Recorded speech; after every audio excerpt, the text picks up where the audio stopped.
We're hot. Range is hot. All right. Josh, Jeff, Mike. good to see you guys. Good to see you. Yeah, it's our very first, what we hope to be the first episode of many. Yeah. Doing a debrief. Yeah. Yeah.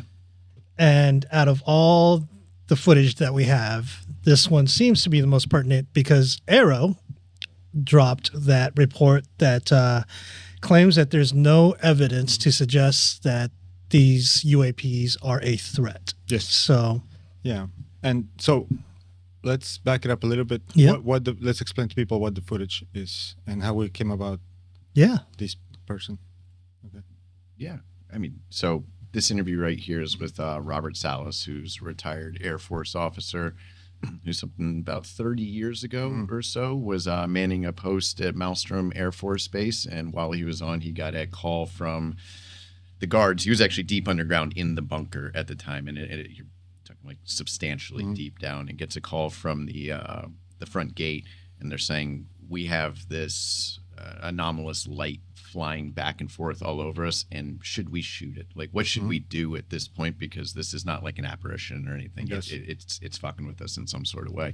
And he told him in no uncertain terms, if it breaches the gate, shoot him. Yes. And luckily that didn't happen. But as the red light, the orb was actually passing, like getting right up to the gate, it took all 10 of their ICBMs offline. Yep. Within seconds. Something that, Intercontinental ballistic missiles, nuclear warheads. Nuclear warheads. Yes. Yeah. He was actually the commander of the silo, right? yes, Am I think mistaken? acting Yes, commander for that night. Like, Yeah, he was like he was watch like the- commander, yeah, the watch or commander. whatever it was, and they took it offline. And the interesting thing about that was, if you're going back 30 years, this is not all digital. It had analog parts to it as well. So the idea that these things could be taken offline Yeah.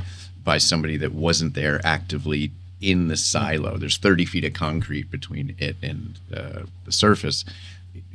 Yeah. It defies imagination as to what could have caused it. And if I recall correctly, he was suggesting that it somehow sent a signal that disrupted the gyroscope that was responsible for navigation, because he didn't have GPS Yeah. at the time. Yeah. Yeah. And if you take out the gyroscope, you can't aim it. It's useless. It's done. It's Yeah. And that's that's all going to be in the documentary. I mean, how we went about finding this gentleman was kind of serendipitous. Oh, the origin Yeah, story. the origin story. Yeah. Of it, right? Of how we got hooked started. up. Yeah, how we got hooked up. Because That was actually you. Were responsible I can't even for that. remember. It was actually a question. It's kind of like convoluted way about it. We all have had experiences in some way, and we wanted to dig into it. And so what happened was that we decided to Mike and I have had experiences with the production, security and medical support, but what we wanted to do was do our own thing, right? We had a vision for what we wanted to bring to people as far as what we think is the truth. Anyways, we started, delving into the phenomenon. That's what we call it, into the phenomenon. And we met somebody who knew somebody who knew somebody who got us hooked up with Robert. And one Saturday morning, we got in your hatchback. Yeah. Was it your hatchback? I can't remember. Yeah. The Forester. I'll never. Well, it's all How could blur. you forget? It's So super etched blur into because my Mike drives like a maniac. Was that the day? It was the day That he was asleep. Sleeping. And everybody starts screaming in the car because an Audi cuts into our lane, oversteers, and starts doing this thing. Yes. And instead of giving it space, Mike goes sped into. up. In my We all thought defense. we were I don't like your logic, Mike. In my defense. Yeah. If I was to hit the brake, there was someone behind us, and I was watching the direction of their front wheel. So actually going to the car is the safest thing because they were going to. Yeah. Well, Go the other I'm way. sleeping throughout this whole thing. I just hear whoa, whoa, whoa, whoa, and I wake up, and I don't know what the physiological phenomenon is, but when I woke up, I saw this SUV fishtailing, Yeah. but it felt like it was like 30 feet away, and you guys are saying that it was like 6-7 feet away, 10 feet away. At most, I could see their Yes. faces. Yeah. And I just remember waking up and screaming at the top of my lungs, like, "Whoa!" Yeah. Yeah. And the other thing that stands out to me about that ride, and this has nothing to do with the production Yeah. whatsoever, was that I was pretty tired on the way there because we left at like 6 in the morning, and I slept. And I remember like getting out of the car, and I was like, "Oh fuck, my neck hurts." And Josh looked at me and he was like, "Stop being a bitch." Yes, I did. I was like, "No, man." I was like, every time I'm sleeping, like my head is just violently getting rocked back and forth. And We you switched slept. places. I think that besides having PTSD from almost crashing, we get back to San Diego, and my neck is killing me. Yeah. And then I understand. I empathize. So yeah, let's It was Laura Moro. Laura Moore. Yes. So this goes back to the first experience. It was a shaman that Yes. was the first point of contact. Exactly. Yes. No. Yeah. And Laura's we gotta thank her and give her a lot of credit for getting us Robert. Yeah. And also our shaman. Don Julio. Don Julio. Yeah. Julio. But basically, I knew Don Julio from about 2 years prior, and I knew that he was connected to some Indian tribes in Mexico. And initially, when I reached out to him, I wanted him to connect us to them. And he said, "If you guys are going to do this, I want to make sure that you're serious." You're right. So we went down there and we dove into the phenomenon. I'm going to keep saying it, into the phenomenon. Yeah. So we did. I believe it's pronounced into the phenomenon. There you go. We did a DMT ceremony with Don Julio, Don Julio. Yeah. shaman. He's a Mayan shaman out of Mexico. I think so, yes. He's been doing it since he was a kid. Yeah, I've seen some of the old school pictures of his traditional wear and everything, and he put us through it. He did. It was such a different experience for me, having been through quite a few others, in that not only like the set and setting was just beautiful, and he catered to like everything that you could possibly need on it, but he was the first guy to point out that the DMT is actually like considered like the feminine part of the jungle. Yes. And to match the femininity, because the idea is like the yin and yang, everything equals out. He included myriad other parts to it, including the Mike, you know, The rape. the rape, Yeah, I think and we had rape, sananga. Yeah, we had cocoa leaves. Yeah. There was that black paste, paste. in his mouth, but And the battery acid in your eyes. it Yeah, was that's- aggressive. yeah. It was absolutely shockingly aggressioff. I liked it. Yeah, you kept doing it. I'm sad. Me. Well, let me back it up. So I had done a ceremony with him, and at the very end point of the ceremony, you're hurting because it's a lot of work. You're working through your demons, and he comes over, and that one day he gave me like honey with distilled honey, and it felt amazing.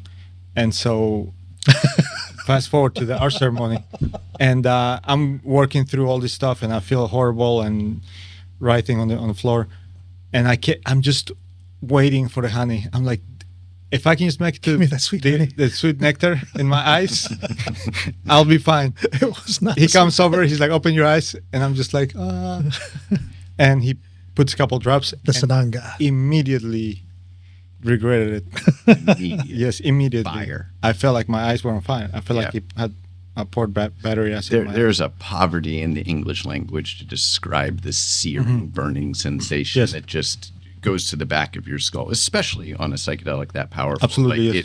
it overrides it, and you just have visions of flames and Yes. being engulfed, Yeah. like self-immolation. As if like essentially. the previous stuff wasn't bad enough. Well, The 100%. wrap up your nostrils. and all the 100%, stuff. but it does bring you back. Yes. Yes. Real it does bring you back fast. to reality. Yes. It definitely does. Yeah. But it was an incredible experience, and it gave me a tremendous amount of respect for him, the whole process on it, and it's something that I Yes. would absolutely do again, for sure. It was transformative, Yes. I think, for all of us. Oh, yeah, absolutely. One Yes. of it. And I think I remember Don Julio in the debrief when we came back was talking about, now that you've made contact, Yes. like almost suggesting that was the first step of making contact. That was the first step. conscious. Yes. You To know, it was in like many ways, an first step. initiation. We have to buy into Yeah. this. And if I know I'm far from fluent in Spanish, Yes. but from what I can understand in the beginning was, he had invited us down there to see who we were. Yes. And once he found out what we were doing, it seemed to me that he had changed what he wanted us to do. Yes. And he said, like, if you're looking to contact these entities, this is the path that I know that's best. Absolutely. And it was far more intense than what we had originally imagined. Oh, Man, I thought it was going to be a fucking layup. completely. the whole time it was, man, it's just 15 minutes up, 15 minutes back. We'll be We'll back be before fine. We'll be sunset. fine. Yeah. It A was- couple hours later. 10 hours later. It was was a insane. lifetime. Yes. Lifetimes lived. So, but it was. I feel like it was worth it. It was worth it because he brought us all together as a team, very much so. and then it opened up actually before Laura. It was Dino Dino De Labra. Yeah. De Labra. Yes, Dino De Labra. He's a ufologist out of Tijuana. Yeah. Tecate, right? Yep. Tecate, yes.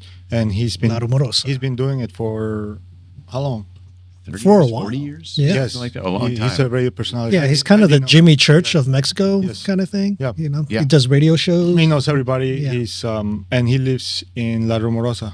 Yeah. Which is He has a beautiful place down Yes. there in which they have experiences all the time, and he has been nothing but generous with his time Yes. and his contacts with us, opening up his doors, like literally to his home. absolutely After yes. meeting that, yeah, Yeah. he's been And invaluable asset. for anybody that doesn't know, La Rumorosa is a paranormal hotspot in Mexico. You don't only see UFOs, but as we experienced some paranormal things up there. Yeah, my only exposure when I was doing cross-border security in Mexico, and every time we had to escort through Mexicali or to Mexicali, a lot of the locals did not want to cross in or spend any time in La Rumorosa. I mean, everything from the highway being haunted to all kinds of paranormal activity and UAP activity. It's commonplace. It's so wild because when we would go down there, and we've gone down a handful of times and spent like a fair amount of time in La Rumorosa, and so we got an opportunity to talk to the locals, and they almost consider these paranormal things to be like banal because it's so commonplace. Yes. We talked to Yes. one waiter who was like, there was literally an orb over our restaurant like 2 days ago that Yep. just hovered there for 30 minutes, and we were like, "What'd you do?" He's like, "I kept working." Keep working. I got What else bills. would you do? Yeah. And you're like, holy shit, this would be life changing. exactly, For yes, anybody for else. anybody, And yeah. They're just Imagine like an orb being over California kitchen, like pizza and chicken kitchen. California Pizza Kitchen. Yeah, pizza and kitchen. Yeah. yeah. Everybody would come out and nobody would be working. For sure. And like when we went to UFO Fest, I remember there was a guy who had a booth set up in the middle, and it was almost like you had to figure out what the fuck was going on with all his photos, trying to see who could like piece together the things. But I wound up spending some time talking to him, and he lives near Dino, like in the Yes, vicinity yes. of it. And this is a learned man. He's an engineer, advanced degrees, all these things. And he started getting these sightings, and over the course of his time there, he had collected over 20,000 videos and photos of these things, these apparitions happening on his property. And he had put it, like the best ones, into this book and made a display of what they are.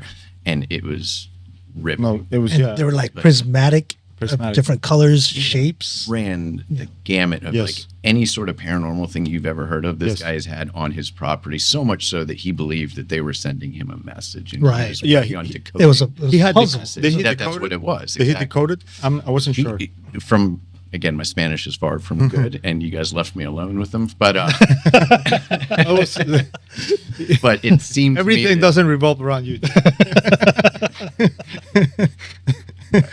We'll fix that later. But he kept making an infinity sign with his hand, and so it seemed to me that he was saying Yes. that like everything is one, and that like love was the overarching concept. Like that they were passing on like good things Yes. to him. It wasn't nefarious. He Yes. didn't think so in any way. It was a very benevolent. No, absolutely. And Yeah. no, I went over and the thing that kind of like turned me off to him was that he was expecting me to solve the riddle like on the spot. Well, that's right. I remember that. Remember? He was like, look at all these. What's it telling you? And I was like, I don't know. He's like, there's a riddle in there. Figure it out. Exactly. Yeah. And I'm not like that much for homework. He was like, "You're like the worst Ninja Turtle." He was like trying to be a Splinter. You're like, "I don't freaking know. Oh, no. Why are you asking me?" Tell me. Just tell me. Just tell me. Kind of like Mikhail. Yeah. Anyways, Dino La Rumorosa Introduced us to Laura. Introduced us to Laura, and Laura, she has a wide network of experiencers and investigators, and she's the one that got us this interview. She did a parallel interview in Spanish, and we'll be editing it for her. Yeah. So let's Jump into this. Yeah. Right. Cool. Right. Yeah. So, I mean, just to kick it off, we drove up to their home in Central California, and it's a beautiful place as you pull up. Like, he has this beautiful house tucked away, surrounded by flowers and things. And when you go into their home, I mean, they could not have been more hospitable, him and his wife, Marilyn. And I would say, like, one of my biggest takeaways right off the bat was that his wife put off an energy in which you knew that there was more there. Like, I immediately wanted to interview her as well. Yes. So can't say enough nice things about the both of them. Started off with Laura doing the interview as soon as we got there, and I think she went for probably like an hour or so. And then we took like a little break, spent some time with them, and somebody ran out to get a battery or a cable or something, and I got a chance to kind of have like a one-on-one with him before we started the interview, which I felt was like actually really serendipitous to like the whole project, because Robert's a tough guy. Yeah. Like, when you first meet him, I mean, he's definitely polite, all those things, but he's a no-nonsense dude. It's definitely he's a paradoxical figure, because there's a tough side to him, but there's also a really warm side to him. Exactly. Yes. I felt like we got to see it because of that. And going back to the house, I mean, you could put those pieces together, because like we talked about earlier, he has a meditation room built off the side of his house for inward introspection and things like that. So he's a learned guy. He's self-aware, all of these things. Very intelligent. Very intelligent, for sure. And then we got to kick off our interview, and it was great. I think we talked for like 90 minutes. 90 minutes, like that, like at long. Least. And then after that, we interviewed his wife, which was an amazing interview. I don't know why, as many times as people have gone to interview him, no one's taken the opportunity to interview her. Exactly, because she's an experiencer as well, multiple times. Yes. And also incredibly learned, like whip smart on all of this stuff, and really knowledgeable about everything, like on par with Robert, with all of it. Yeah, I think people tend to partition the UFO phenomenon from everything. And what struck us as remarkable, as you mentioned, the second we walked up, there's a spiritual component to it, the consciousness component that we believe is the connecting factor to all of these experiences, whether it's paranormal or UAP. And the fact that she had a history before she met Robert. And then when they got married, that's another thing that'll come up in the interview, how long he kept that secret. Yeah. Because that was classified information. Yes. Was that like 20 years? He couldn't tell her what happened in Maelstrom? He told her till like 1996, and they got married in like the late 70s. And this happened in 67 or something like that? Yes. Or maybe they were married way before this. And don't forget that he also, after the Maelstrom incident, he also had an experience in his house. Right. Yes. And even after that, he still didn't breach the subject with his wife. Yeah, not many people connect those paranormal experiences with the UAP experience, but as a whole, like, we see that there's a lot in that household. I think to this day, there's still some things that happen occasionally. Yeah. The crystals that we'll go into that later. Yes. Let's that's like the huge plot twist. Yes. Yeah. Okay, here we go. Robert Salas. Robert, before we even get started, thank you and Marilyn very much for having us in your beautiful home here in California. I actually got turned on to you probably about a decade ago when a buddy of mine recommended your book, Faded Giant, which I got and read. And enough, as I was reading it, I remembered that when I was a kid, I used to go to sleep listening to Art Bell at night. And I remember at some point during that, I distinctly remember your interview on that, and it brought all of that back. So almost unintentionally, I've been following you in your attempt at disclosure for decades now. But for those of us, or for the people out there that don't know your backstory, could you please, tell us where you're from, how you got into the Air Force, what you did, and what experiences led you to write these books? You bet. Thank you, Jeff. So I was in the Air Force. I went to the Air Force Academy, graduated in 1964, and then had a couple of assignments, and one of my assignments was as a missile launch officer at Maelstrom Air Force Base, Montana. And I was there from 1966 to 69, about 3 years. on missile crew, and that's when I had the incident in March of '67. And what exactly happened in March of '67? Okay, so I was part of a two-man crew, and we were underground facility called a launch control facility. We were responsible for 10 nuclear missiles. These were Minuteman 1 ICBMs. And normally we were on duty for 24 hours. We were locked in the underground capsule, like I said, until relieved. We couldn't go upstairs, but we had all the controls downstairs. So on this evening, March 24th, I got first a call from my topside guard. My commander was taking a rest break. One of us had to be fully aware at all times, awake. So I was in charge, and he calls and says, we've been seeing some strange lights up here, flying very fast, stopping on a dime, reversing course, making 90-degree turns, no engine noise, and he said, they're not airplanes, sir. And he was dead serious. He wasn't joking. It was not a practical joke. And I said, well, you mean like UFOs? He said, well, they're not airplanes, sir. And so I kind of said, okay, thanks. Let me know if anything more important happens. And he hung up the phone. And about 5 minutes later, calls back. This time he's screaming into the phone. He's frightened. He's got all the guards out with their weapons pointed at this glowing reddish orange light, bright light.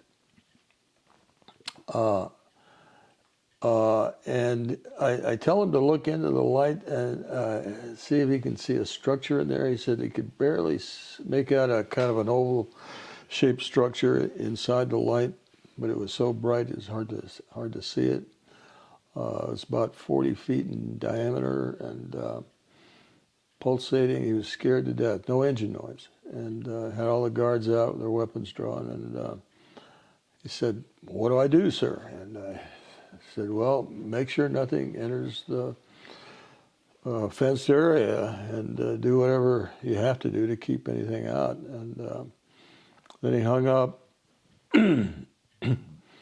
I kind of had a feeling that they were going to try to mess with our missiles, but like I said, we had all the controls downstairs. They had no way of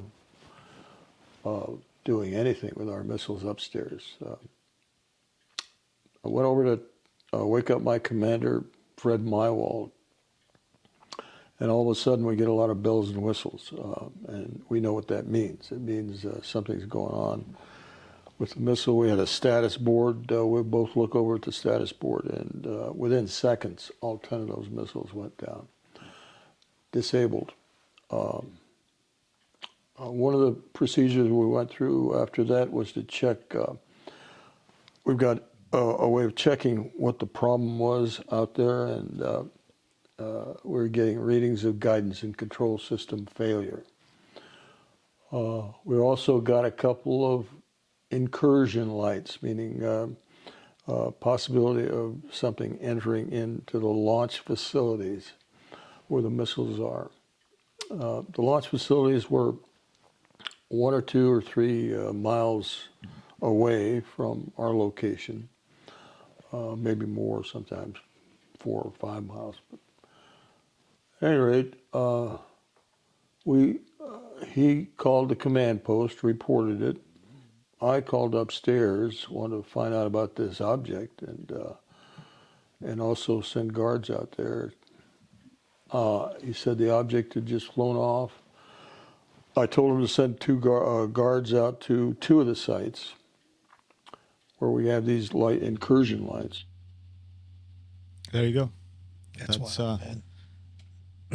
That's pretty wild. Yeah, that's pretty crazy. Yeah, especially coming off people who just watch Oppenheimer to really understand the magnitude of this. Because it's one thing to hear, oh, there's 10 missiles taken offline. You know, let's not forget these were like the Minuteman, ICBMs. Yes. You know, fast forward a little bit from Oppenheimer time, the 10 of these nuclear warheads. And for Arrow to say that there's no evidence of a national security threat, but this is a documented incident. And you have to remember, too, that he brought up a little bit after this that this was not unique to Malmstrom Air Force Base. That actually, over the course of like 6 months, two other silos just like this were hit. And it was a total of 30 ballistic missiles were completely taken offline for a period of time by something that we can't explain. Yes. Yeah. And the security forces, I mean, it's, to me, I was in the Navy, you were in the Marines. You've done security, Mike, work. For the security to like reach out to the silo, I imagine that it has to be a big deal. You just can't be bothering those guys down there. I mean, they're, like you said, they're in charge of ICBMs. No, it's a no-nonsense thing. Yeah. It absolutely is, Full lockdown. And that kind of got me thinking, the whole nuclear warhead things are most powerful weapons, and I don't know how they could dismiss this. This is the most powerful thing we have in our arsenal. Yes. But kind of tangential, but where are we now with our weaponry? Is the nuclear warhead still our most powerful weapon, or is it something deeper? I imagine not. I imagine we have something. And I think that maybe lead to some reverse engineered UAP technology, but we'll get there when we get there. Antimatter stuff. little antimatter. Yes. I know. I'm not a nuclear weapons designer or anything like that. Just stuff I read online. Yeah. There's stuff that's way more advanced than what he worked on, I think.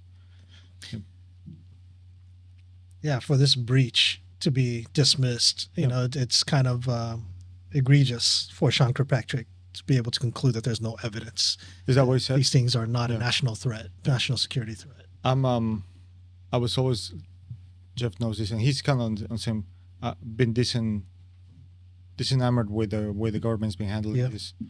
And I think a lot of people are starting to see the light, and that disclosure, I don't believe that it's going to come out of the government anytime soon in a way that we want it to be. I'm not saying it's not going to come, but it's probably going to be way different than what we think. Right. Certainly not on our timeline. Yes. At all. Sorry. No, please finish, because I'll make a point. No, I mean, just kind of like we were alluding to earlier, this is fucking riveting, right? You have like these, and not just Robert Salas, but these like unimpeachable people coming forward, and we have video, and we have FLIR, and we have all of these other things. If that doesn't just, if nothing else, get you super interested in what it is, like you're not a human being. So the fact that there's this little interest in pursuing it tells me that they've already got it. Yes. And just absolutely. Do you know what I'm saying? Like that there's, otherwise this would be the biggest news in the world. They know so much more than. Even if just one of these things was real, that means we are not alone in the universe, and something is actively visiting us. Absolutely, here. yes. Whether that's from Earth, a different, whatever it is. Someplace else. Something is going on, and they're acting like it's just a regular day. Yeah. Right? And that's fucking bad. I will say that the government will not disclose anything willingly. It'll probably have to be an event that's out of their hands. That's all I think. That's what I think is going to happen. There might be a speculating. Yes. If this whole World War III and everybody starts thinking about launching nuclear missiles at each other, it's probably a good time. Probably the right time, but we can go into that. Might bring us into other stuff. Yeah. Oh no, absolutely. Rudolf Steiner stuff. Anyways, let's continue. Yeah. And they went out there and reported back that they saw these objects over those sites also. Then I hung up with him, and my commander turns to me and he says the same thing happened at another flight. At that time, I thought he meant it happened that evening. But as it turns out, this was the Echo flight incident, which happened 8 days earlier. So within the span of about a week, 8 days, we lost 20 nuclear missiles during UFO incidents. If I'm not mistaken, there was a third within a short period of time, wasn't there? Correct. At Minot Air Force Base in September of 1966. So less than about 6 months, 30. prior to ours. So that's 30 nuclear missiles So that's that went down. 30 within 6 months. So lots of questions on this. Okay, so when the guard first reported down, he had said lights, plural. Were there multiple in the beginning and it coalesced into one, or was there just one that appeared like the whole time? Was it moving around? He said lights. I remember Yeah. that specifically. Whether they coalesced or not, I didn't get those details yet. He was shut up. He was, as I was later on, but he was told not to talk to even me about it after we got relieved by another crew. So the next morning we get relieved, and I go up there and talk to him. He won't talk to me. And finally I ordered him to talk to me. Yeah. But he told me the same story. He didn't, I don't recall him saying anything about the lights coalescing, but more than one light, yeah. More than one light. So the guards were armed and at the ready in order to fire if it broke through the line, so to speak. But it sounds like it never did. It stayed outside. It was the just fence. outside the front gate, but hovering above it. So as far as I know, it never entered. However, I did hear later on that one of the guards from another facility, they stayed in the same barracks. They talked about this. He thought that they did fire. Okay. But I never got that official word from him. Well, that's what I was going to ask, because, again, if I'm not mistaken, wasn't one guard injured during this Yeah, thanks for interaction? reminding me. When the second call came in, and the guard told me that one of his guards got injured just before he hung up the phone. But later I found out that it was a hand injury, probably a cut of some sort, which could have happened as a result. But it didn't happen from the UFO, I know. Okay, But it could have happened because maybe him trying to jump the fence, which we had barbed wire there, or something to do with his weapon jamming or something. I'm not sure. Okay. Now, how deep underground are you in relation to where they Yeah, are? we're 60 feet underground, hardened capsule. So this object would have had to send a signal through 60 feet of earth and concrete and penetrate cables to each of the missiles separately. The missiles were not interconnected with cables. We had cables going to each one separately, so it would have to penetrate those cables with some sort of signal, overcome triply shielded cables against EMI, electromagnetic interference. I would have to have done that, and then to a specific part of the guidance system, which we later isolated to what's called a logic coupler. Boeing was later able to duplicate the failure mode on a bench test to this logic coupler. And how did they duplicate this? Do you have any idea what type of signal would be required? Yeah, they somewhere I've got written down the exact specifications of the signal and what it had to take. Basically, it upset the what we call a stable platform for our inertial guidance system, which uses gyroscopes. Remember, this is before GPS. So, yeah, it would have had to just upset that. I want to emphasize that none of the missiles were damaged. There was no damage to any of the equipment. All it did was upset the guidance system, which means the missile couldn't be launched because it wouldn't know where to go. Okay. In the aftermath of this, I remember you mentioning that you had some technical sergeants that came down to work and try to resolve the problem down there. And while they were working, one of them saw a orb actually in the facility with him. Is it possible that it wasn't a signal that was coming down and it had actually penetrated your guys' secure area as well, like the other ones? Let me clarify. You may be talking about the story of Tex. I call him Tex. He was one of the maintenance people that went out to one of the Echo Flight launch facilities to bring the missile back. It's wild. Let me let's approach it from this, right? What year was it that this happened? 67? 67, right? So 67. I'm not very familiar with what the technology was for guidance systems for ICBMs, but he does speak about gyroscope, right? This signal affecting the gyroscope. Now, in my limited knowledge of science, I do know that there are solid state gyroscopes that are a little bit more modern. Like the first one that I've heard of was the one in the Segway. Remember the Segway? Yeah. Right. It was a big deal because he had a solid state gyroscope. But in my understanding, most gyroscopes before that were mechanical. Right. That you have like this. Right. All analog. Yeah, thing spinning around. So in order for a signal to break through hardened cables. After 60 feet of earth and concrete. Yeah, exactly. And then go through that and then affect a mechanical gyroscope, if I'm not mistaken. It is a signal, but it sounds more like a pulse. Can you go a little bit deeper with that? Maybe like a scalar energy in a way. So it affected it, you're suggesting more kinetically than... Yes, because it's not like a signal.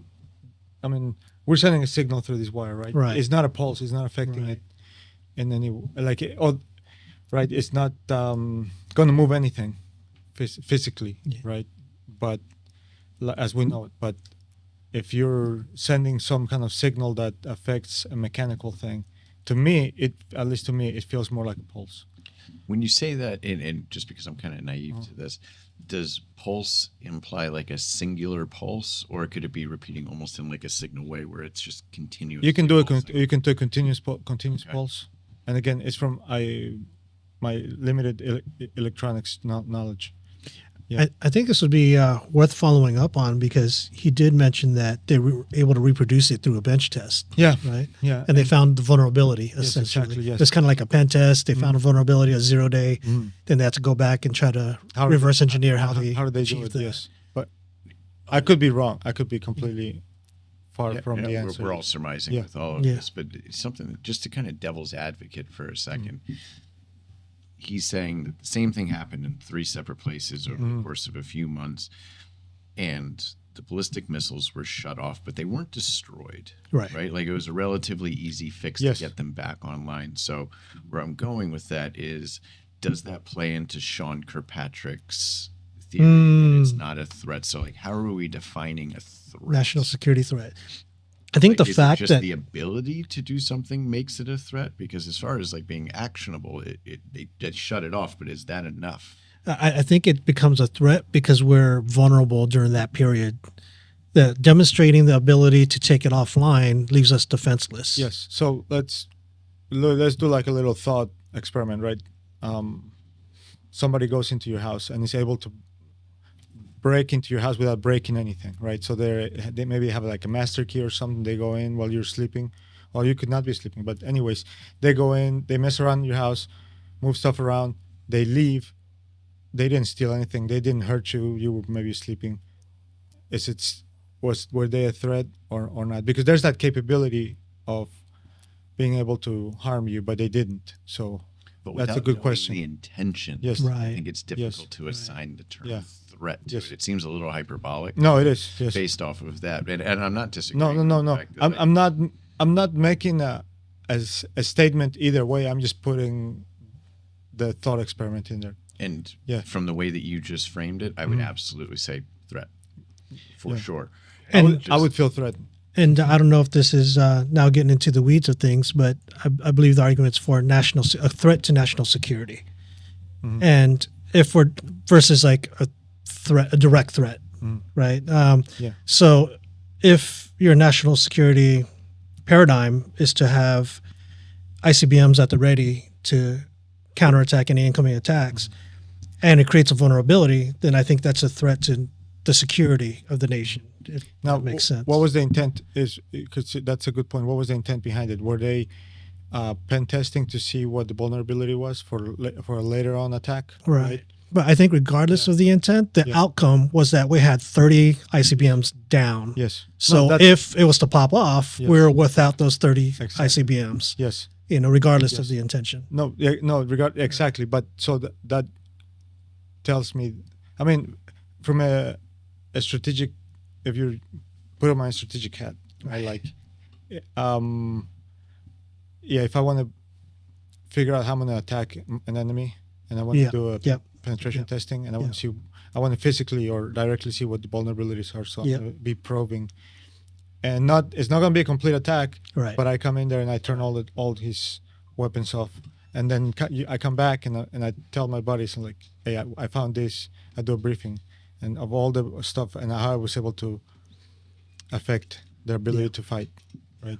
Yeah. And again, it does sound like hyperbole. I do think that the way you're framing it does sound like it's an exaggeration because they didn't do anything, but. Again, but if I look at it from a different aspect, more strategic, then I would say if I had to, like, if I was doing an assessment for somebody, I'd be like, that's a threat for sure. Yeah. And I think you can make like an argument either way, and I feel like with all of this, it's a difficult thought experiment because I'm trying to assign my view of the world on something that might be fundamentally different. Absolutely. So when I look at it, I think, well, if they were really trying to do something, they clearly could have destroyed it. Absolutely. Absolutely. I would imagine they would probably be able to do this from a distance in which we wouldn't be able to see them at all. And that might be total bullshit for both of them. I don't know. No, but it just, you get in that almost like circular logic where you don't really have an idea one way or no, you don't have an idea. Well, because then you can go into, if it's even the correct term, but anthropomorphizing, right? We're really like we're assigning human intentions to something that might not be. It might be humanoid, but is not a human. Exactly, it might see the world in a fundamentally different way. Exactly. So not because we're putting our worldview onto these beings, right? Or intelligence or entities, whatever you want to call it. In terms of disclosure, right? Whether or not it's worthy of investigation by our intelligence agencies and being able to disclose it to the appropriate people, Congress, for example. The way I'm looking at it is like if someone unloaded all the bullets out of my EDC and I went out into the world with an empty gun kind of thing, right? Like nothing happened that day, but I was still vulnerable. And so I would like law enforcement to get involved, like who the hell had access to my EDC or something. So in that regards, I think it's worthy of the government to spend more resources and investigate the phenomenon. I think Sean Kilpatrick is wrong in dismissing it. I think a lot of it, like kind of to your point with the wordplay stuff, because the whole thing with there's no evidence of extraterrestrial, right? And technically that may be correct because maybe there's nothing that they're seeing, no evidence of anything crossing our atmosphere from a distant planet or anything, because it's probably something else, right? Whether it's interdimensional or whether it's in the earth or in the sea or whatever it is, right? It seems like that Arrow report kind of dances around the wordplay, so it doesn't quite. Well, the government's really good at double speak. Right. That's exactly it. You bomb a bunch of civilians and you call it collateral damage. You killed a bunch of innocent people, right? Absolutely. So and inciting fear. Exactly. Right. So that kind of brings up to what we were talking about earlier, whether this whole thing is choreographed. This good guy government versus bad guy government. Yeah. Is that just a? That's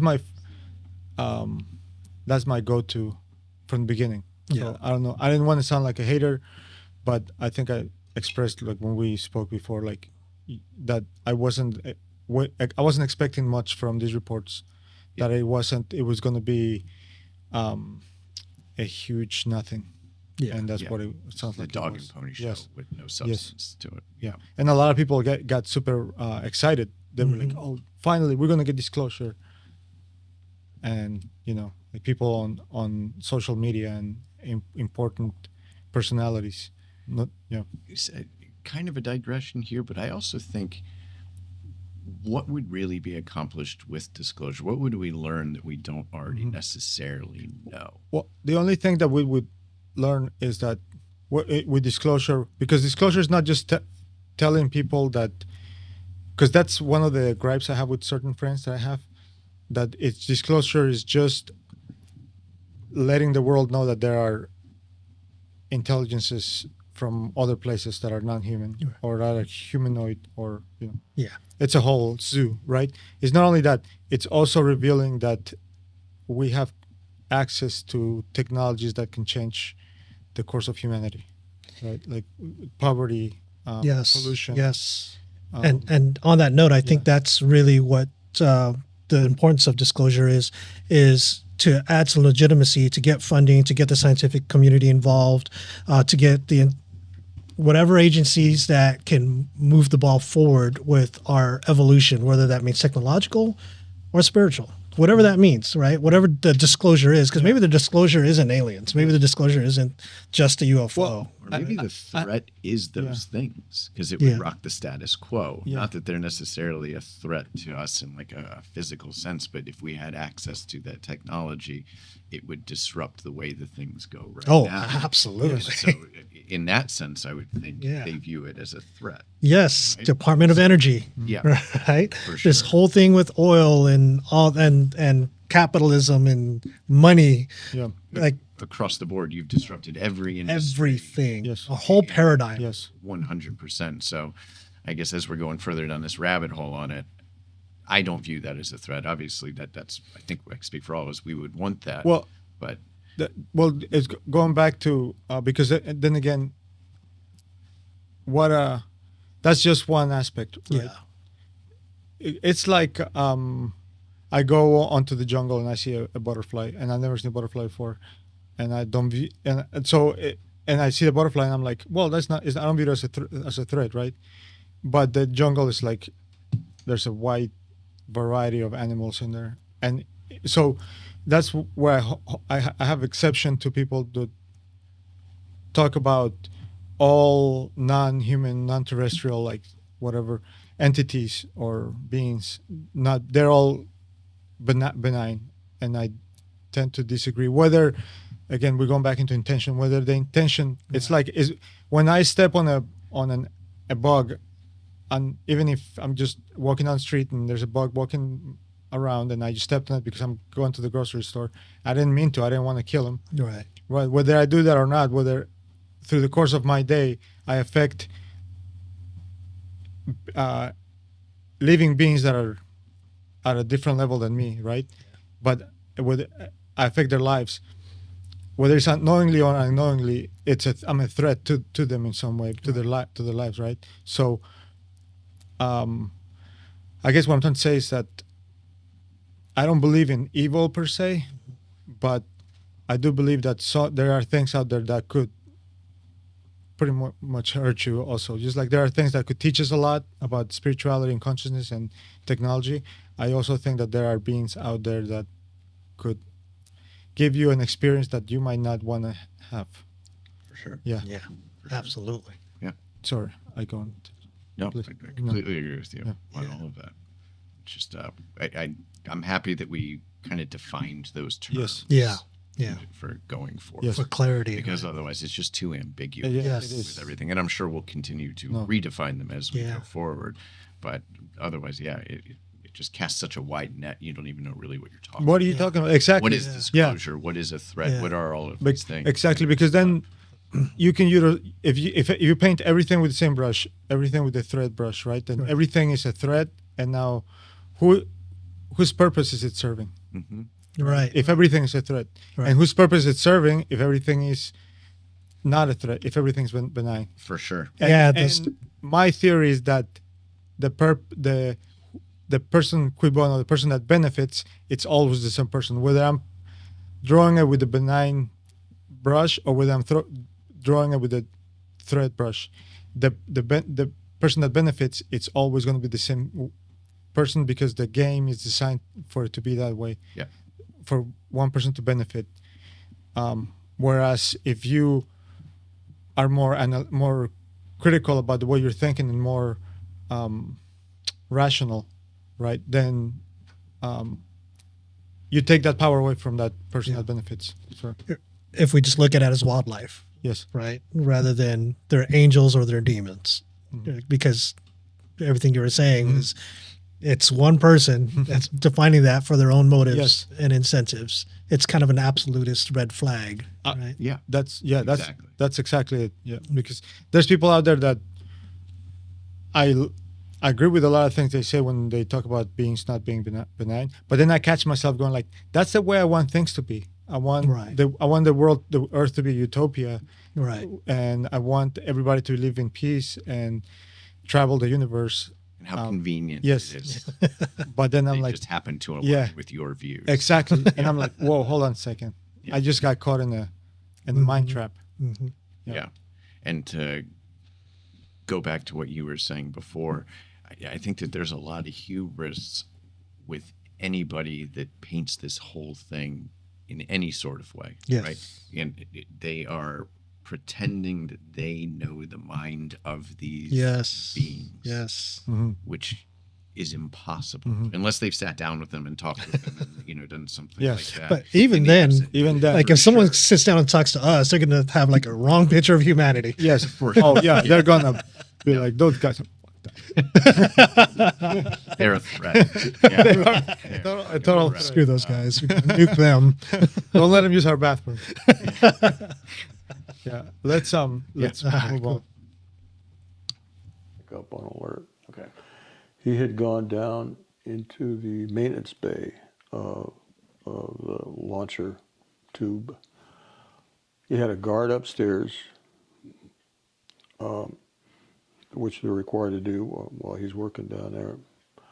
And he was going through startup procedures. Well, anyway, at one point the guard wiggled the little ladder we had. It was not a ladder, it was just, I guess a ladder going down.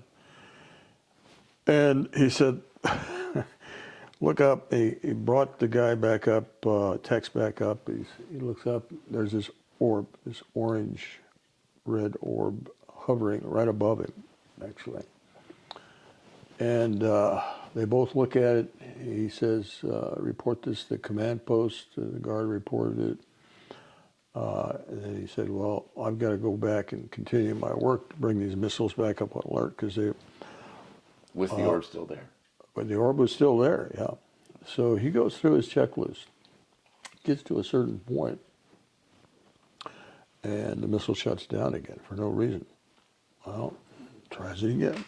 He goes through the checklist. At the very same point, the missile shuts down. He said he tried this many, many times.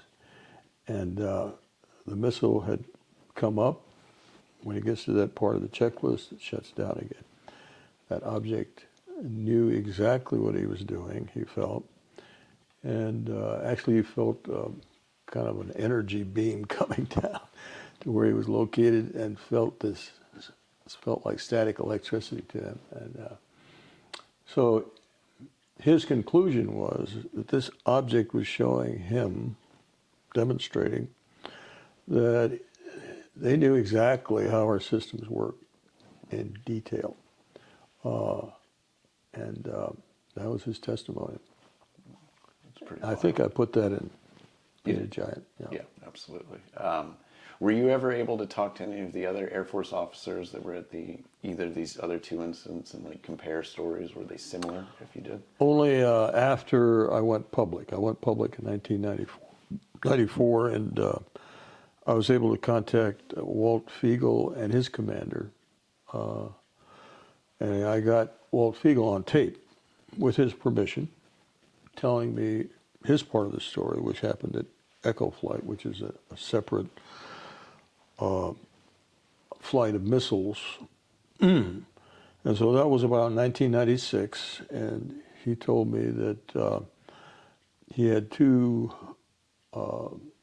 groups of maintenance people and security people at two of the launch facilities.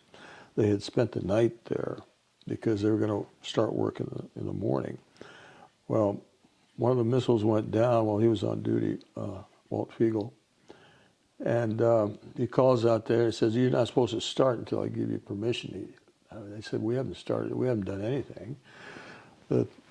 But there are these lights just above us, UFOs. And then right after he said that, all 10 of his missiles shut down within rapid succession. So very similar to what happened to us. And I've got this on tape. Walt Fiegel's still alive. I hope Arrow will get his testimony, but yeah, I've talked to Fiegel over the years about this many times, and so have other people. So it's pretty much the same thing happening at each of these. Pretty much the same thing. Yeah. What happened in the aftermath after that? Well, we were relieved by another crew the next morning, and we were helicoptered back to the base and ordered to report to our squadron commander's office, and went in there, and there was a man from AFOSI. We started to tell him what had happened, and neither one of them seemed interested in getting our story. The guy from AFOSI, Air Force Office of Special Investigation, just shoved this piece of paper at us and said, "Sign here." What's this? It's a non-disclosure statement. You're never to talk about this to anybody ever, ever, ever. Otherwise, you're going to Leavenworth Prison. It's right there, Leavenworth Prison. So we signed. And I didn't speak about it to anybody until 1994. And what changed in 1994? 94, I was in a bookstore. I picked up a book called Above Top Secret by Timothy Good. Opened the book up. Happened to be at page 301. Small paragraph about UFOs shutting down missiles in Montana in 1967. I was dumbfounded because this was supposed to be secret. Mm-hmm. And it was secret. How in the heck did this get in a book? It was on a bookshelf in a bookstore. So I go home thinking that the Air Force had declassified this incident. And obviously it was in publication, yeah. So I told my wife. That's wild, man. Yep. That's I mean, the fact that he doesn't get more recognition for what happened, what he went through, Yeah. is wild. And the interesting thing that they keep describing it as orbs and not as machines, not as drones, not as like an aircraft or anything, Yeah. but this orb, this reddish orange light that emitted some kind of energy. Mm-hmm. And somehow they were able to feel intentionality, Mm-hmm. you know, where he got an impression that it was letting him know that they know how these systems work. Yep. Right. And yeah, it brings to mind Chris Bledsoe. And for anyone that doesn't know, that's a guy that and people spend time with him, bring video cameras to him, and he just summons these orbs. Oh yeah, he's the guy in LA. Yeah, Yeah. Chris Bledsoe. Be interesting to see what his thoughts are on Yep. all this, right? And if anything sounds familiar to him. I think another takeaway in listening to this is that how routine it seemed in the aftermath for such an extraordinary event taking place for him to then get helicoptered back to headquarters, and they knew exactly what to do, which was to sign that right away. Yeah. So does that mean this has happened far more times than the three that we're aware of on this? I think, yeah. Way too systematic yeah, to be yeah, a surprise. Absolutely. He seemed like they had- didn't give a shit. They just sat there. They were like, yeah. Yep. It sounds like they already had SOPs in place, Exactly. and so you know that for the That doesn't come out of nowhere. it doesn't come out of nowhere. There are a lot of things, but like, so somebody has to sign off on that, and Yes. somebody I mean, has to it's government write them work. down. It's a lot of work. yeah, they don't do anything off the cuff. Yes. Yes. Ever. Yeah. So that's surprising to me in rehearing this. So No, let's continue. Robert Salas. The story. And she and her friend convinced me to contact MUFON, Mutual UFO Network, and see if I can get an investigator to help me with a request for more information under Freedom of Information Act, right? So I did. We got a hold of James Klotz, a co-author of Faded Giant, and he worked with me and to write letters to the Air Force. Finally, we got a response, but we didn't say anything about UFOs. We just said, "Can you tell us about the incident 67 where missiles were shut down for no apparent reason?" And Air Force said, "This is classified, but since it's been so long, we're going to declassify this incident, and we'll send you documents." Nothing was said about UFOs. Although one of the documents we got did say something about UFOs. I can get into that later, but as soon as I started receiving those documents, I went public. Yeah. I went on the Art Bell show. I gave interview to the Great Falls Tribune, got it right up on the front page of the newspaper in 1996, and then, like I said, Art Bell. And then from there, I got heard from Robert Kaminsky, who was head of the Boeing investigation team that did a thorough investigation of the Echo flight incident. And he told me a little bit more. I've got his testimony in writing. And then from there on, I got more witnesses to come forward, including Robert Jameson. Did you learn anything different from I forget his name, the guy from Boeing? Kaminsky? Yes. You'd said that you gleaned some more information from that. What was that? Well, what was that? It was the fact that the Air Force was hell-bent to cover that incident up, Echo incident, and then, of course, my incident. Because I was on duty at Malmstrom for another 2 years. We never heard another word about investigation going on or a debrief on what could have happened.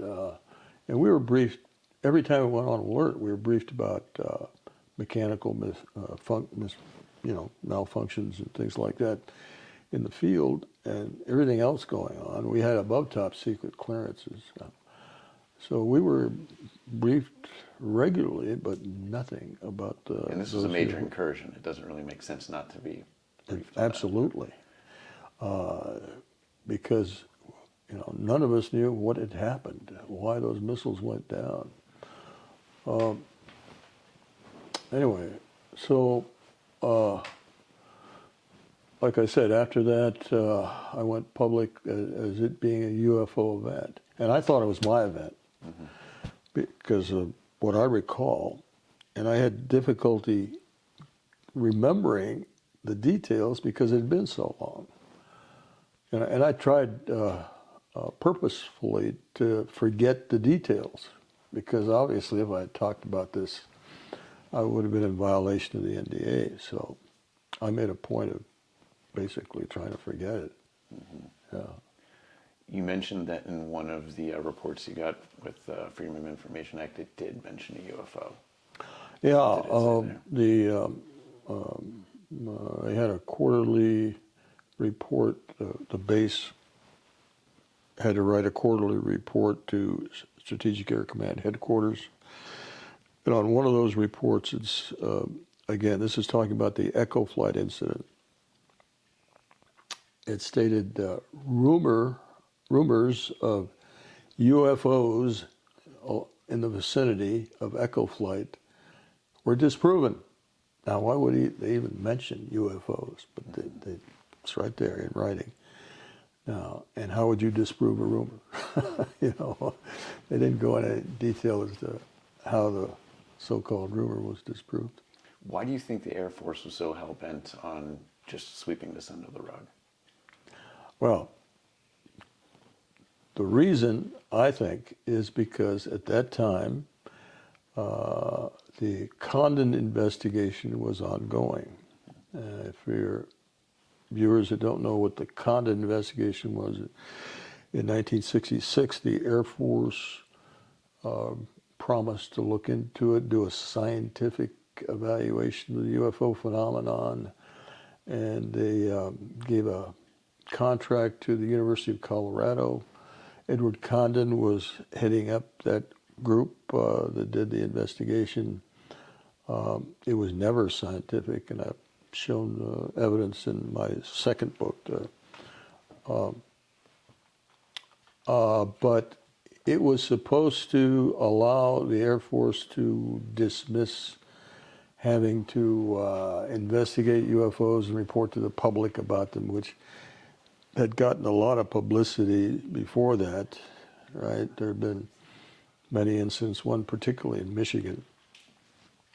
And a representative from Michigan happened to be. Any thoughts?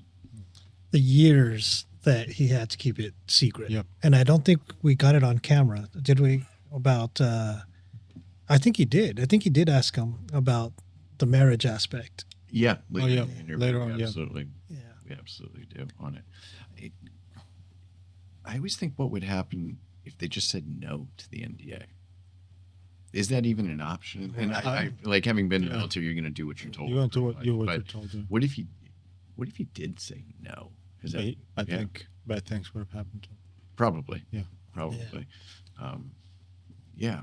Yeah, because I mean, I don't, not him, but there's been other people that said that they refused NDAs and they've been threatened with jail and they're going to disappear and their families, blah, blah, blah. Yeah. There was that recent guy that came out not too long ago down in down in Fayetteville, Fort Bragg. Yeah, the guy on the Sean Ryan show, Yes. like his dad was a contractor and they went down underground to build something. And he saw something he shouldn't have seen, came up, they asked him to write an NDA and both him and his dad said no. Yeah, that's right. And then his dad went bankrupt and his parachute failed on a drop. Yeah. Didn't the dad subsequently die from cancer or something something, that he yes. thought was related to it Yeah. as well? And the father didn't want to speak to his son or something. Yeah. Yeah, Right. They destroyed both their lives. Yeah. for sure. Series of unfortunate events. Besides that, I mean, I think it speaks to Robert Salas, like as a man, that he was able to keep that in for 30 years, literally 30 years, with probably one of the most intense things that can happen to a person. And he didn't tell a soul. He didn't tell his wife. He didn't tell everybody. Man, can I speak for myself? I would have been out that night. I can't keep a secret for 30 minutes. Yeah, Right. absolutely. And can you imagine the rage or even just the feeling of betrayal? You memorized the page number in the paragraph of the book Yeah. that disclosed the incident. I think he was also alluding to the fact that it was like kind of serendipitous that he opened to that page, which almost speaks to like a larger thing there in Robert's life, where there's been like whether a helping hand or a guiding force or something that has been present in him and his wife's life. That speaks to the wider nature of reality. Yeah. That it's not just one thing. That there's multiple more layers things to happening. reality and things working behind the scenes. Yeah. You know, and you can get like mystical about it. Or you But can there's something there Yep. that we'll get to eventually. Yeah. Yeah. But the Condon report. Mhm. I don't know how much in detail, but you guys want to expound on that a little bit about the 1966 project with UFOs and how Edward Condon and University of Colorado was You're already doing it. So assigned. Is that the origins of Project Blue Book? I was gonna say it was I think it was the predecessor to Project Blue Book Yeah. on that, and admittedly I don't know a ton about it on there, but piggybacking off what Robert was saying, they looked into a handful of incidents, and in kind of like an equally patronizing way as Project Blue Book, they ascribed it to like swamp gas, Yes.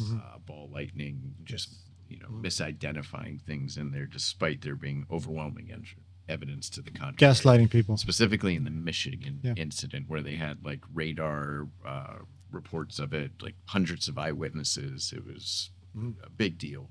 And yeah, that seems to be a recurring theme, either from the government or from even the public will try to gaslight you and tell you you didn't see what you saw, and it could have been something completely mundane, even though the incident was not mundane at all, and what you saw was something life-changing. Yeah. If I recall correctly, Condon actually, once he got out, discredited his own work and said that I was wrong about everything. Mm-hmm. These things actually happened. And wasn't his son at... Oh, that's, you're talking about or is that someone J. else? Allen Hynek? Oh, that might have been someone else. Okay. Yes. Now, I think you're talking about J. Allen Hynek, Hynek. definitely. Yes. Yes. Oh, okay. Is that, I'm getting is it that mixed the right up. name? Well, Yeah. we don't have somebody to like go, Hey, Jamie, can you... No. fuck you, Rogan. Hynek for sure. Condon, I Yeah. might be speaking you- out of term here, but I think that what I had read and heard was that he was pretty much pre-selected for his disbelief in the phenomenon, so as that it could discredit it. Like it was set up to fail from the start as far as But- like disclosure goes. No, Hynek was brought in, and he later on wanted to retract a lot of the things that he's. Yes. So he took over the program after Condon? Hynek ran Blue Book. Yeah, Oh, okay. he ran Blue Book. Okay, got it, Hynek got ran it, Blue got Book. He was a physicist, and I think he was a physicist, maybe an astrophysicist that was brought in to. Yes. So to circle everything back, this big Project Blue Book thing was kind of like the first Arrow and all that. Yeah. And even that was kind of one of the first I indications think of so, yeah. government misinformation. Well, I think they might have already had something in place that was more secret, and I think that the reason why Blue Book came about was a sort of public relations thing, because he was very public. When I was little, there was a TV show called Blue Book, and it was these two Air Force guys driving around investigating UFO sightings. And so it definitely did.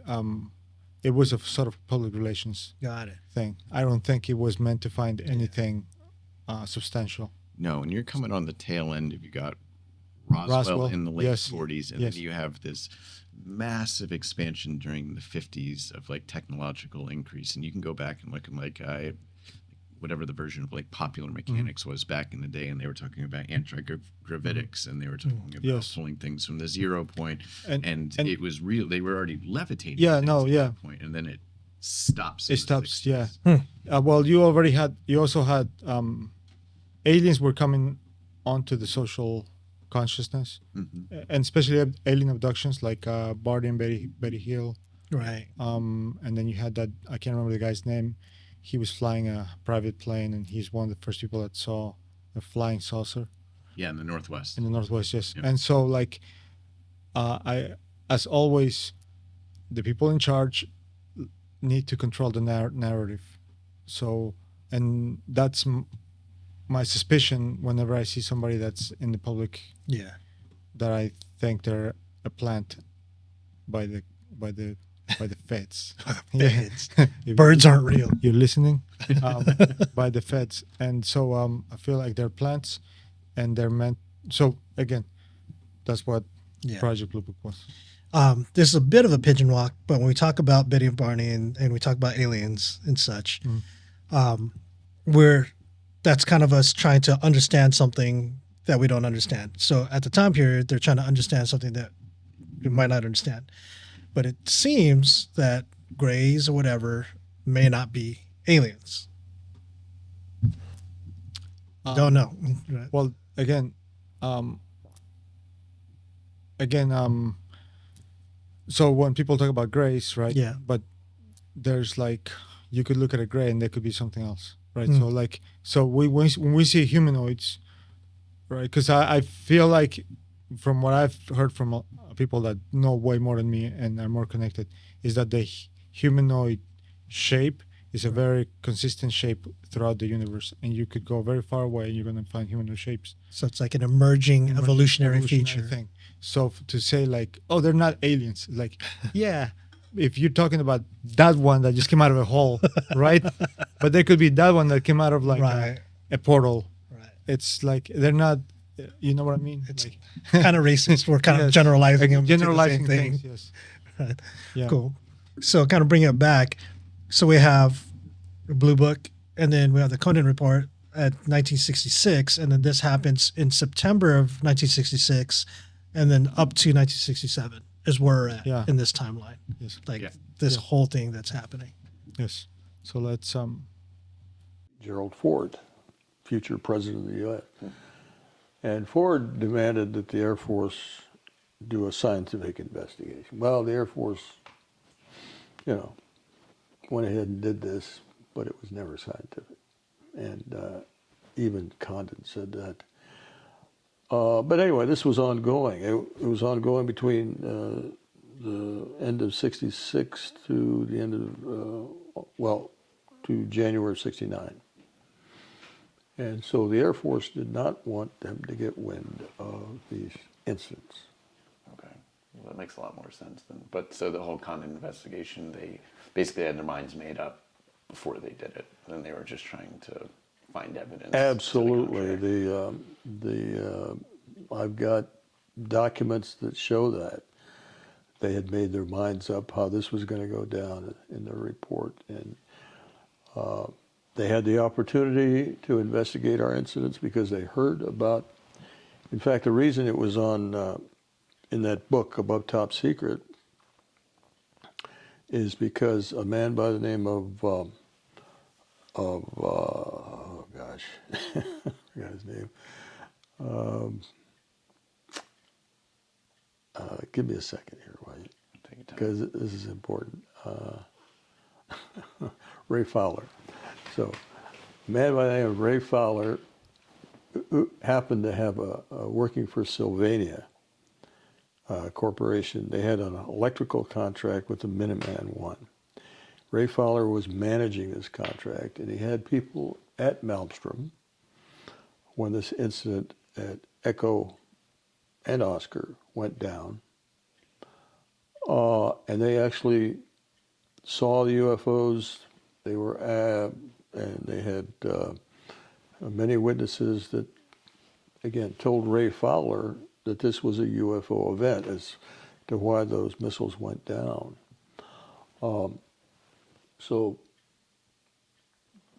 going forward, in 1969, the Condon investigators completed their report and didn't mention anything about what Ray Fowler had told them. Ray Fowler actually talked to the chief investigator of the Condon committee, and that chief investigator went down to Malmstrom later that year in October of 67, talked to the base ops officer, and he was also the base UFO officer who was trying to help Condon, all about what he knew about the reports of UFOs being involved in these missile shutdowns. I've got that on audio recording. I've got that whole conversation between Roy Craig and Colonel Lewis Chase, who was base ops, and they knew about it because all the maintenance people who were sent out to go out to restart the missiles were told not to go out there because there was UFO activity on March 24th. That's another story, but I can get into that later. But so they knew about it. The base ops officer must have known about it. He lied. He lied to the Condon investigator. So our incidents never got into the Condon report. And therefore, that gave the Air Force the opportunity to, in 1969, lie to the public. And I'm saying lie, literally, because that's what they did. In 1969, January, I think, they issued a statement to the public, a press release statement, stating no UFO incident has ever indicated a problem with national security. So you lose 20 missiles to UFOs, that's not a problem. Yeah. Of national Demonstrably security. false. Right. Yeah. Absolutely. Yeah. Yeah. Did this have any cascading effect on your career after it? Well, I never Did talked it change about the while I was in. trajectory or anything like that? Yeah, it did. It made me a lot more cautious about what was going on behind the scenes. So when they attempted to recruit me to be involved in getting read in to what the Air Force really knew. Was this with the psychiatrist? Yeah, it was a Okay. psychiatrist. If you could tell us incident. what the whole situation surrounding this. So after I left Malmstrom, I went to Wright-Patterson Air Force Base to complete my master's degree in engineering. Not long after I got there, I was contacted by an old guy I knew from the Air Force Academy. He said, "We got a job for you." I said, "What do you mean job for you?" I'm here to do my degree and then my next assignment. He said, "Well, we'll get into it later." And he just walks off. Sometime after that, probably a month after that, or a couple of weeks, I get a call from the base psychiatrist's office. And the psychiatrist just said, "We'd like you to report here at this date time." I said, I don't know why. Interesting. A lot to unpack there Yeah. in that little segment, and just to kind of like kick things off, because it's not nothing that an Air Force officer with an above top secret clearance says that the Air Force is blatantly lying. Yes. Quite an Yeah. indictment. Yes. Where I was going with this, and it's a bit circular in the logic, but based off of what he's saying, the Air Force lied to Condon in order to set the narrative for the American public. But that narrative was that these UFOs pose no threat to national security. What has changed from then until now for them to be considered a threat? Because at that time they had already, it had just happened. It wasn't 40 years ago. That's a good. That's a really good It question. was relevant at that time, and it was shutting down our ICBMs. That's very telling. Yeah, because it's right in your face. It's right in your face. Yes. So how is that not a threat? So this goes back to our definition of what like a threat Yeah. is. How is it not considered a threat then, but it is now? Well, again, it's kind of like the government reading the room, right, and controlling the narrative. So anything that they're going to do is going to be based on what they want to happen. So back then, they wanted to control it as far as getting people not to panic and not to, because not a lot of people knew about what UFOs were about or if they even existed, right? And now the social consciousness is impregnated with UAPs and UFOs and grays and things of that sort. So what has changed is that the social consciousness, like I said, everyone knows what they are, and why they're saying now there's a threat. That's a whole different story. I think that started, if I'm not mistaken, with Luis Elizondo. With the reason why he left ATIP was because he was trying to present it to General Mattis as a national security threat worthy of looking into. This whole thing with Andy Reid, Chris Mellon, Luis Elizondo. That seems like the start of this thing is a national security threat narrative. Yep. The opposite of what it was back then. So what they found in their research, whether it was from OSWAP or from ATIP, but whatever it is, it seems to start with those three. And whatever information they have, they in recent times in social media, they're referencing this as the argument that it is a national security threat. National security threat. That's This 1967 Maelstrom Air Force Base incident as their... that's... It just seems too convenient to me. I don't have it fully fleshed out in my head, but it seems too opportunistic in the sense that it feels as though they're trying to manufacture consent for something now. And it wasn't the right time but back that's what then to do it. And I know I'm that's what I mean, piggybacking yeah. off what you're saying on it. But You're just saying what I said. I just figured out right now. But that's one of the places where, what's the guy's name? Dr. Stephen Greer. Stephen Greer. Mhm. That tends to ring true with me, at least to a certain extent, that they're manufacturing. Yeah, but he's an absolutist. So He is, and then so- if you see the people that he hangs around with, you're like, those people come back around to these people that are like they're peddling the threat scenario, but these people that he hangs around with also sponsor these people over here that are kind of like it's all comes back around. So that gives me pause. But no, you completely makes sense. I completely agree. And he's with an you. absolutist. And Yeah. I don't like any. Yeah. You know me quite well. Yeah. Anybody that's an absolutist on anything, I tend to not take you too seriously on that. But the way he describes them wanting to manufacture consent for an arms race to benefit the weapons contractors rings very true to me Well, on that. But I'll tell you. But I also I'll tell you understand why. they couldn't have done it then. I'll tell you why I don't think that's. And I'm not saying you. I'm saying what him saying it is not a valid thing, because they already have like. They won the arms race. They already won the arms race. They already don't need. They have their own ATM machines. They're already printing the fucking money. They don't. What's your walk away number? Yeah. More, right? Well, but more what though? More money. They already have all the money in the world.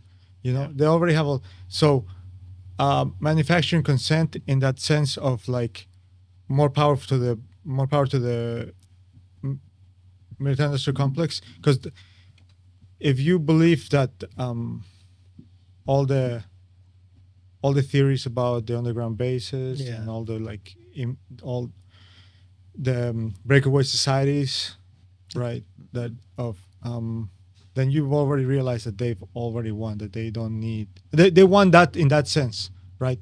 Yeah. They haven't won the war, but they won that battle, right? So, if they are manufacturing consent, it would be. And I'm not saying they're not. It has to be something else, something that they need that they don't have, I think it's something we're losing. and it's probably compliance. That. I think we're losing American primacy. But there's no more America. So when you have a breakaway civilization, Right. you don't need the United States. But if it's within the United States government, that if they're reserving, remember how we talked about But- the ICBM missiles being the most powerful weapon?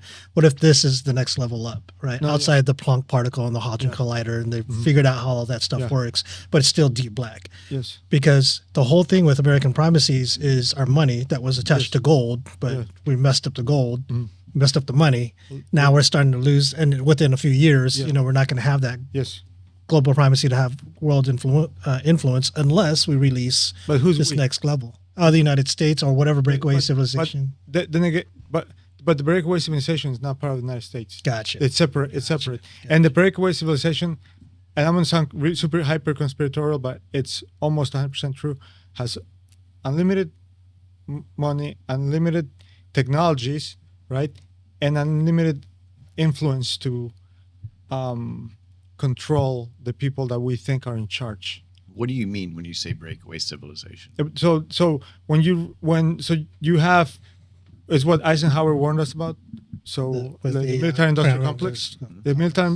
the military industrial complex started gaining a lot of influence, right, and also technology. And when you reach a level of technological, how do I say,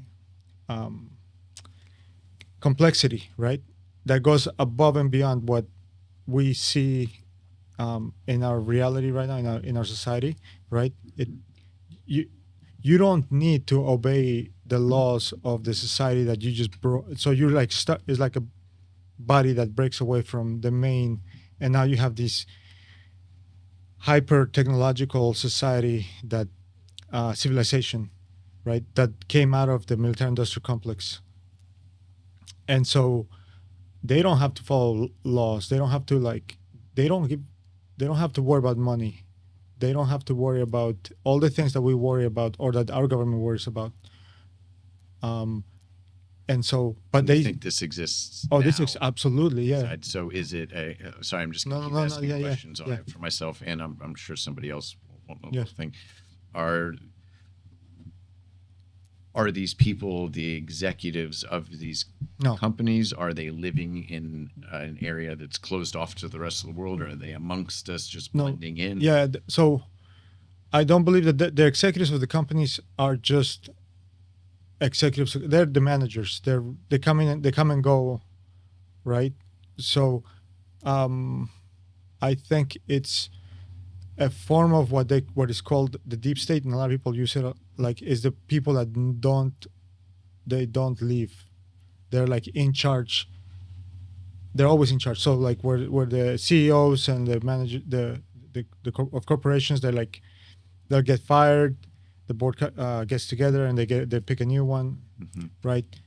The deep state is permanent. So you have somebody who might have been, I don't know, a former general who's put in charge of a project, and this is me just speculating, right? I don't have any, but it's so logical. Like so, if you use logic, you know, like this is true. So you like a former general, or maybe like somebody in the State Department, somebody with a lot of power who's put in charge of a special project, and so that person now can't be fired and has a lot of power, and those are the people in charge of the breakaway civilization, right? And I don't know.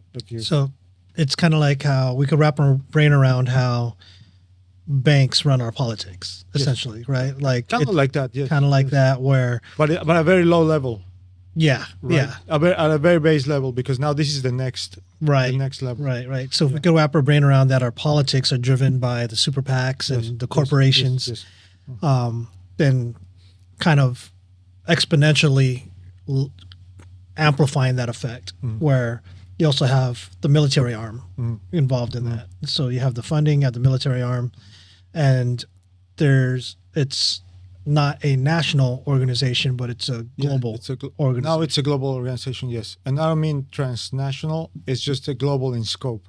Global in scope. So like the people that came out of it, I think might have been, it's like an Anglo-American, it's like Great Britain, NATO, and the United States, right? I think those are the people that are in charge of the breakaway civilization. And there might be a breakaway civilization coming out of Nazi Germany too. I do believe there's clues to that effect. But yeah. So you think all those groups have formed a collective, yes, like a singular breakaway civilization, yes, on it? So I guess my follow-up would be, okay, you have this international group of people that have formed this breakaway civilization. It's global, not international. Okay, so yeah, global. Yeah. Sorry, there's a difference, right? Their influence, their tentacles reach all around the world. Okay. But they're mostly Anglo-American. Okay. Yeah. So it's still centralized. Yes. Okay. Yes. They're behind the scenes of the people behind the yes. scenes. Money is no issue. Yes. Power is no issue. Yes. What's the motive? What's the incentive to do anything more? Why, going back to the threat thing again, why bring it up now? What do you have to gain if you've gained everything? You still have, you're still a steward of like the former society, right? You have some former civilization. We're the vestiges of like what they are now. So you're still a steward of them. So you have to manage all these people. Yeah. Right. But if I think of real power as flourishing in the shadows. Yes. Yeah. Why allow any light to be shed on this? Because it seems like whether it's misdirected or not, that idea of the deep state is in the global consciousness now much more than it was before. And obviously like COVID plays into this and other things like that. And politics. Why allow anybody to even acknowledge it if they control the media, they control all these other things? We could say like the internet has been a part of this, but let's not pretend like they can't scrub. Well, then if you think, well, so if you follow that logically, that there are signs to a breakaway civilization, right? But then, if like you said, logic, because it is very logical. The way you're thinking is very logical, right? And then so if you follow that set of logical thinking, that why is this happening? But you know that this logic is true, but this is also true. Then you can go on to the next step where it's like if both of them are true, then it has to but they're in conflict. That means that there's two modes of thinking and two camps, right? So now you have, and which is kind of like real. Like we've talked about this before. There's two camps to the breakaway civilization, right? That are kind of like there's conflict between them. So one might want humanity to go in a certain direction, and the other one might want humanity to go in a different direction. And so that's where the conflict is, and that's where, that's why you're seeing what you're seeing. You're seeing actions that don't really make a lot of sense. Right? So It seems like an inherent contradiction. It's the cabal that he talks about. Exactly. Yeah, He talks about but there's like breakaway. more than one cabal, Yeah. right? So there's more than one breakaway civilization. Yes, I think yeah. Okay. Because And you're almost saying, if I'm taking it right, there's, for lack of a better word, there's like a benevolent one and a malevolent one. Right? I guess wouldn't that's not say even I wouldn't say no. right. There's I wouldn't say malevolent or malevolent. I would say their goals to what they want to happen in history are opposing in some way, right? And I think in the United States, I was saying this, but coming out of the Anglo-American,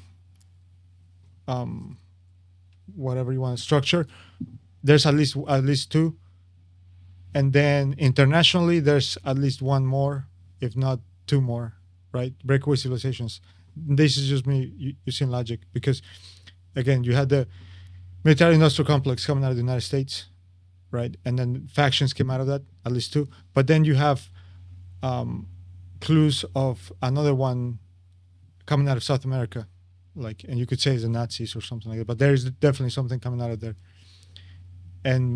But then there's another one that our friend, I hadn't thought about, but it made complete sense when our friend Ian talked about the non-dualistic civilization of beings that, or humans that are kind of like omnipotent.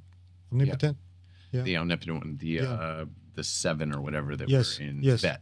Yes, Yeah, they're in Tibet, yes. And that's a breakaway civilization because they're not affected by what we do.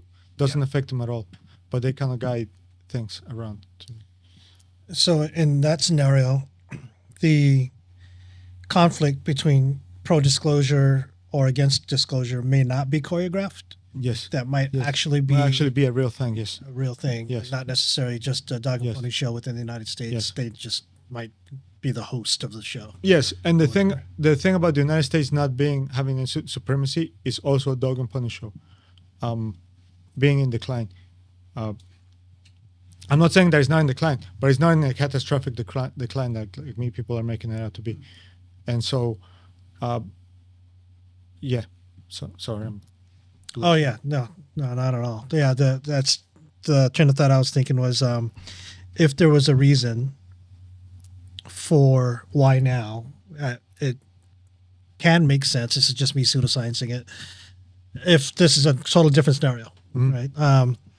Oh yeah. That if there was a reason, then the other countries reaching at least economic and military equivalents of the United States is still catastrophic for the United States. It may not mean But you have to like give me proof that they're reaching equivalence to the they're reaching near peer.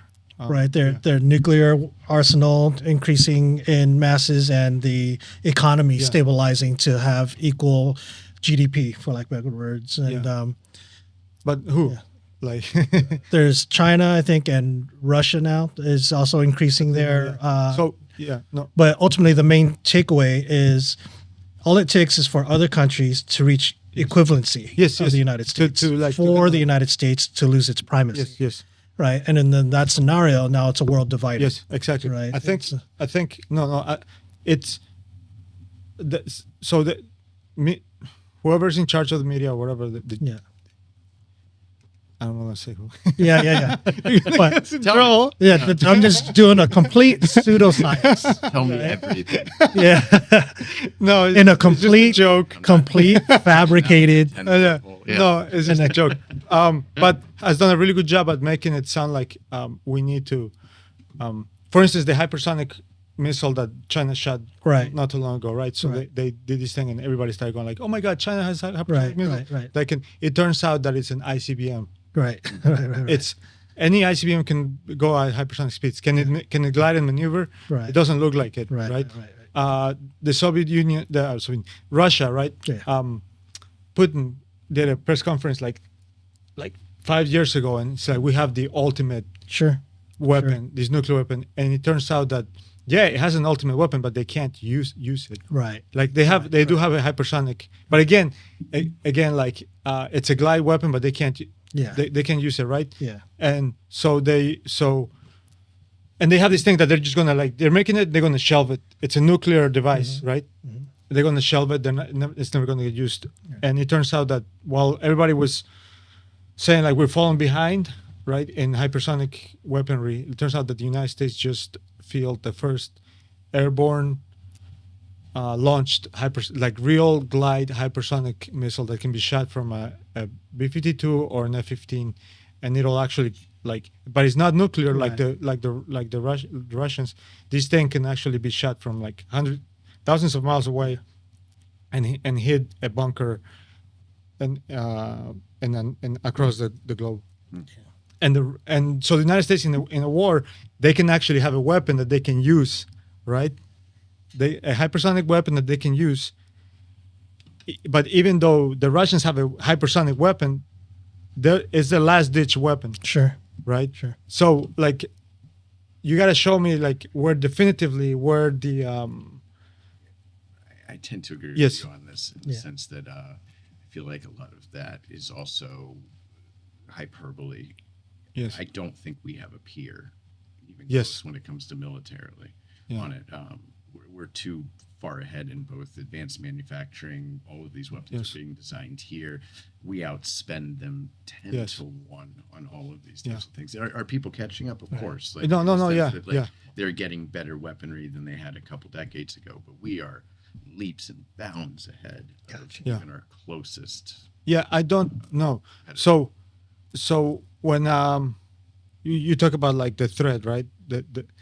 Or the United States losing supremacy, I think it's when it comes to that. I think it's like Jeff saying, it's heavily manufactured to drive us in a certain direction. Gotcha.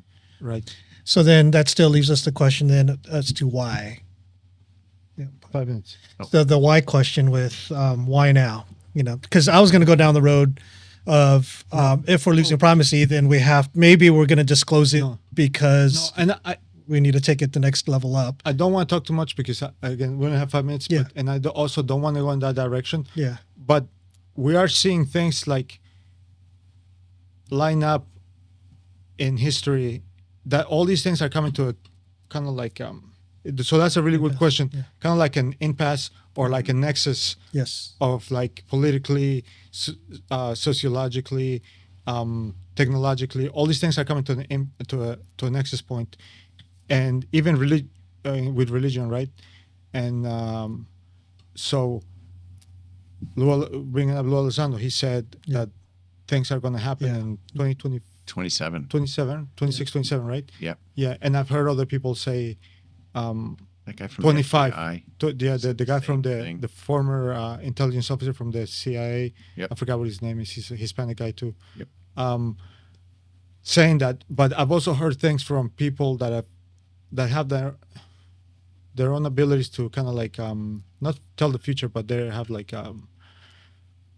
what is that called? Algorithms that are able to Predictive analytics? Analytics, yes. Like the Microsoft Yes, guy. like the Terrible with names. Yeah, I'm sorry. I'm blanking out right now. But he said he's been very accurate with incidents, but not with timelines, right? So he will say this is going to happen in this timeline, and it doesn't happen, but it happens a year later. Eventually, right. And I'm like, oh, holy crap! He was right. He just wasn't right about the timeline. Yeah. And he's talking about certain things that are alien related, that are gonna happen around 25 or 26. Got it. Right. And so so I think that the people, even the breakaway society is trying to catch up with chronological timeline. With the projected timeline of whatever critical event is going to happen. We don't know. I can't speculate, but we don't know what, and everybody's playing catch up, and that's why things seem like they're being pushed a lot harder everything's quickening. Yeah. In a sense, that's So, in regards to whether or not the pro disclosure or against disclosure is choreographed, we're concluding with maybe not. maybe.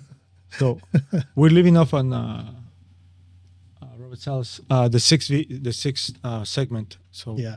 just so we remember. So when Yeah. we pick it up next, It's all engaging, all very good conversation for trying to do what we can to prepare. Because if there is something happening in 2027, it'd be nice to be prepared for what comes and try to make sense of the little nuggets and breadcrumbs that are being left out there. And we look back in retrospect and we're going to be like, how the fuck did we miss that? yes, Yeah, exactly. It was just it was right in front of us, slapping us in and the that's face. the thing. We all have our blind spots. None Yes. of mine. I don't know what Yes. they are. They all. I know what some of them are, right? But at least we have like, which something is very very like, because we don't all agree, and I have my strong opinions, and you have your opinions and everything, but we're able to like communicate our ideas, Perspectives. yes, Yeah. right, without like Yeah, because we don't know what we don't know. calling Jeff saying like, you're a white male, you can't have no opinion in this table. Thank you for including us in the conversation. Called nicer. Right. So But going back to earlier, I think that's something we do well collectively is that nobody's so attached to their beliefs that they're not willing to change. Like our commitment is to truth and not consistency. There's been multiple times I've watched you do it, and I try to do the same thing as much as I can, where something pops up and it stands in the face of what we believed leading up to it, and we pivot immediately and follow it. Yeah, we're all willing to challenge our beliefs with this. So awesome, guys. That's part of the phenomenon. You have one last thing? That's it. Okay. I'm just ready to go deeper. Well, this was Into the Phenomenon, episode 1 podcast. Yeah. Hopefully one of many. Mike DeSargo, Jeff Kircher, Josh Morrow. We'll pick it up next time. Sounds good, man. Right on. Thank you, guys. Appreciate you. Appreciate you. Boom.